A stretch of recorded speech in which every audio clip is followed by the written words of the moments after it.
রাসায়নিক কীটনাশকের ব্যবহার কমান, পরিবেশ বাঁচান, নিজে বাঁচুন।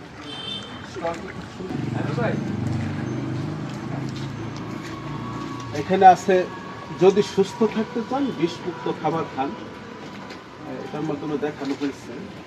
আর এখানে জৈবিক ব্যবস্থাগুলো দেখানো হয়েছে, বুস্টার পদ্ধতি, আইল ফসল, চায়না পদ্ধতি, পলিব্যাগ বিয়ারিং, জমি গর্ত করে পানি রাখা, ল্যাবরেটরি পদ্ধতি, সহনশীল জাত ব্যবহার করা। আর যান্ত্রিকের মধ্যে আছে সেই যেটা সবচেয়ে গুরুত্বপূর্ণ, এই দেখেন পার্চিং, অর্থাৎ ধান খেতে যদি আমরা ডালপালা পুঁতে দিই তাহলে পাখি বসে ওটাগুলো খেয়ে ফেলবে।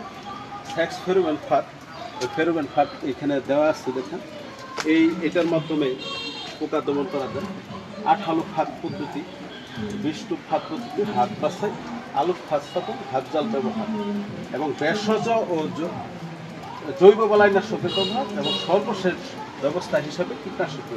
খুবই সুন্দর বিষয়গুলো এবং ওইখানে ইয়েলো ট্যাপও আছে। মোট কথা হচ্ছে যে আমাদের সকল কার্যক্রম আগে নিতে হবে সর্বশেষ ব্যবস্থা হিসেবে কীটনাশক, এবং সর্বশেষ ব্যবস্থা হিসেবে যেই কীটনাশকটা ব্যবহার করব সেটা অবশ্যই সঠিক কীটনাশক, সঠিক নিয়মে, সঠিক সময়ে, সঠিক মাত্রায় ব্যবহার করতে হবে। এবং ব্যবহার করার পরেও আমাদের কিছু সচেতনতা থাকতে হবে যে এই কীটনাশকের মেয়াদটা কতদিন পরে অ্যাকশনটা শেষ হবে, তারপর ওই ফসল উত্তোলন এবং খাওয়া বা বিক্রি করা যাবে। সেটা বোতলের গায়েও লেখা থাকে যে এত দিনের মধ্যে এটা খেতে পারবে না। সাধারণত স্বল্প মেয়াদী গ্রুপ যেগুলো সাইপারমেথ্রিন বা এইগুলো 5 থেকে 7 দিনের মধ্যেই অ্যাকশন শেষ হয়ে যায়। আবার কিছু কিছু কীটনাশক আছে যেগুলা থাইমেথোক্সাম বা ক্লোরানডাইলফুড, তাদের মেয়াদটা অনেক বেশি থাকে। এই বিষয়গুলোর উপর লক্ষ্য রেখে আমাদের ফসল চাষ করতে হবে এবং ফসল খেতে হবে, তাহলেই আমরা সুস্থ থাকবো ইনশাআল্লাহ। সুস্থ মাটি বলে কিন্তু আমাদের অনেক কম আছে, একদম 0.5%, এবং সেটা কিন্তু আমাদের জন্য হুমকি স্বরূপ। সেজন্য আমাদের এই জৈব সার বেশি ব্যবহার করতে হবে, পাশাপাশি রাসায়নিক সার সুষম মাত্রায় ব্যবহার করতে হবে।